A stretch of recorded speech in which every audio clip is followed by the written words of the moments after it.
वर्ष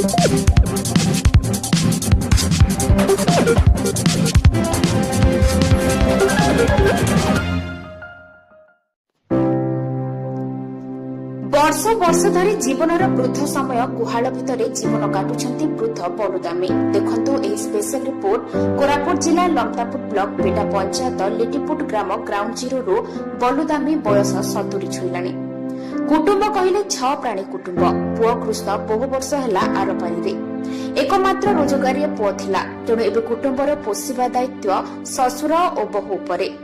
बहु मंगुली बेले बेले अन्य राज्य को जाती दादन खटिबाकू आ निजे बलु आता घरे काम करती। जे जहा किछि देले सेथिरे निजे चलती और निज बहु और नाती नातुणीଙ୍କୁ ମଧ୍ୟ चलती। एमिति कि बहु मंगली दामींकर कोनोसी बैंक खाता ମଧ୍ୟ नाही।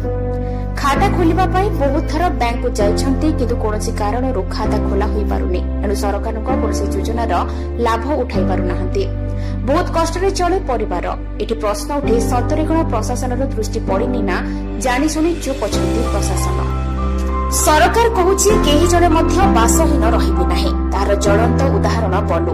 एने आमे पूर्वतन पंचायत अधिकारी दृष्टि आकर्षण करथिलु। से कहिथिले कि चलित वर्षर प्रथम सर्वे रे बलुଙ୍କୁ मो कुडिया किबा बिजु पक्का घर योजना रे घर खंडे जोगाई देबे बोली आम निकटरे प्रतिश्रुति दैथिले, किंतु प्रतिश्रुति पानीर गार होई रहिगला। तो एने मनरे प्रश्न उठे सरकारक मालमाल योजना काहा पाई? सतरे कण प्रकृत हिताधिकारी सरकारी योजनार लाभ उठाउछंती?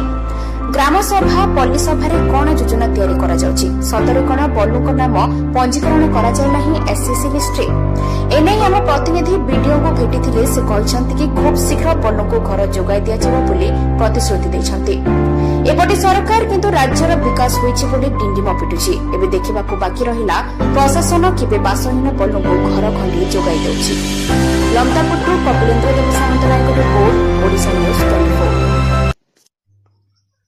काय ना तुर ना कौन गाँव तुम्हें काय गेंती की भांगला करे आचास बोले सुनाया तुम से कुलीबती करे जेलनी घर द्वार नहीं का कोइलास कि हमके घर नहीं बोली कहलु सरपंच के मेंबर के सब के मिसा कहलु सिना आसे सिना केत बरस लासनी एंती घरे आचास तुम 700 बरस होइलानी ना एंती आचास एंती से 800 केमती चललासनी कुलीबती करे जेलनी केत लोक आचास घरे चलो तुम रोना नहीं नाई खाइला केने गला मरी गला केत बरस लानी गोटे 10 बरस पार खाई गइलानी सेदिन नहीं एंती आचास घर घर तुम के चलाइलानी तुम घर नाई ना आमे से काम दाम मिले कर गालुनी नले नाई काय ना तुर ना बोलता कौन गाँव लिटिपुट काय गेती आचुस गुरसाले खाइजे बोले आगे गोर मन लेकाली मिसा नइला फिया के लेकाली सरपंच के लेकाली सब के लेकाली नइला केत बरस होला आचुस इति करे ला गोर 7 बरस ला 6-7 बरस होला इति आचुस इति से आते केंती चलुस ने चलनी बोले तो कुली बुती गाय गोरु चराई करी दिलिनी आर तार करे आर तार गोरा का दिलिनी चाल काढाची की नाही होती जे मरना रे ना पिला ना रे हेना तुम ना कोन कुसदियारी को गांडा लिटिपुट कौन असुविधा माने गोटे तुम गाँव गोटे लोक बुढ़ा लोकटा माने शाल रोची कौन घटना कौन घटना एमती पीओ को कहले मिसा का कहले मेंबर कहले मिसा किए जाई जा पाखर पैसा थिबो से पाक मन का दौड़ी बुछंती का नथिबा गरीब लोक के पचारछंती के सरपंच मिसा एटी आसी नाही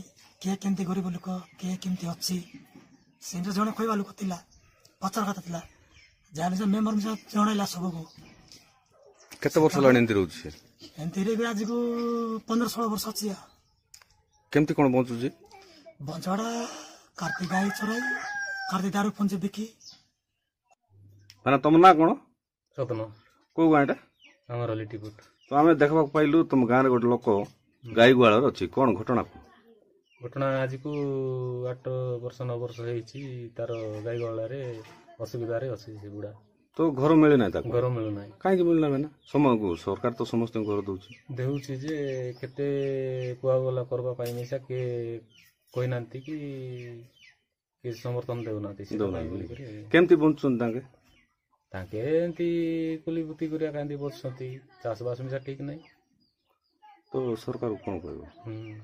ସରକାରକୁ କ'ଣ କହିବ ତୁମେ? ସରକାରକୁ କହିବାର ଅଛି ବୋଲି କହିଲେ ଘର ପର ହେଲେ ମିଶା ଟିକେ ସାହାଯ୍ୟ କରି ଦେଲେ ହେଇଥାନ୍ତା ବୋଲିକି ଆମେ ଭାବୁଛୁ ଆଉ। ଦେଖନ୍ତୁ ଆମର SCCC ଲିଷ୍ଟ ଅନୁସାରେ ଘର ପ୍ରଦାନ କରାଯାଇଛି। SCCC ଲିଷ୍ଟ କମ୍ପ୍ଲିଟ୍ ହେଲା ପରେ ନୂଆରେ ଯେଉଁମାନଙ୍କର ଦରକାର ଘର ସେମାନଙ୍କୁ ଆବେଦନ କରିବା ପାଇଁ ମଧ୍ୟ କୁହାଯାଇଥିଲା ଏବଂ ସେମାନେ ଆବେଦନ ପତ୍ର ବି ଦେଇଛନ୍ତି। ସେଇଟା ଗୋଟେ ୱେଟ୍ ଲିଷ୍ଟ ତିଆରି କରିକି ଗଭର୍ଣ୍ଣମେଣ୍ଟଙ୍କ ପାଖକୁ ପଠା ହେଇଛି।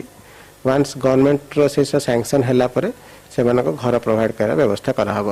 ଯଦି ବଲ୍ଲୁ ଦାମୀଙ୍କର ନାଁ ସେଥିରେ ନଥିବ ତାହେଲେ ତାଙ୍କୁ ମଧ୍ୟ ଆମର ଅଫିସିଆଲ ଯାଇକି ଟଚ୍ କରିବେ ଏବଂ ତାଙ୍କଠାରୁ ରିକ୍ୱାର୍ଡ ଡକୁମେଣ୍ଟସ୍ ଆଣିକରି ସେଟାକୁ ୱେଟ୍ ଲିଷ୍ଟ ଉପରେ ପଠାଇବା ପାଇଁ ବ୍ୟବସ୍ଥା କରିବେ।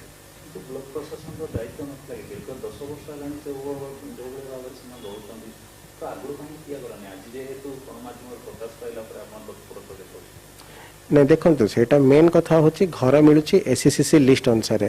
ଯେତେବେଳେ ସୋସିଓ ଇକୋନୋମିକ୍ କାଷ୍ଟ ସେନ୍ସସ୍ଟା ହେଇଥିବ ସେତେବେଳେ ତାଙ୍କ ନାଁଟା ଯଦି ସ୍କିପ୍ ହେଇଯାଇଥିବ ସେଥିପାଇଁ ସେଇଟା ବ୍ଲକ ପ୍ରଶାସନ କରିପାରିବ ନାହିଁ। ତ ବିନା ଲିଷ୍ଟ ନାଁ ଥିଲେ ଘର ଦେଇହେବ ନାହିଁ। ତ ସେଇଟା କାରଣ ରହିଯାଇଥିବ ଯେ ତାଙ୍କୁ ଘର ମିଳିପାରି ନାହିଁ।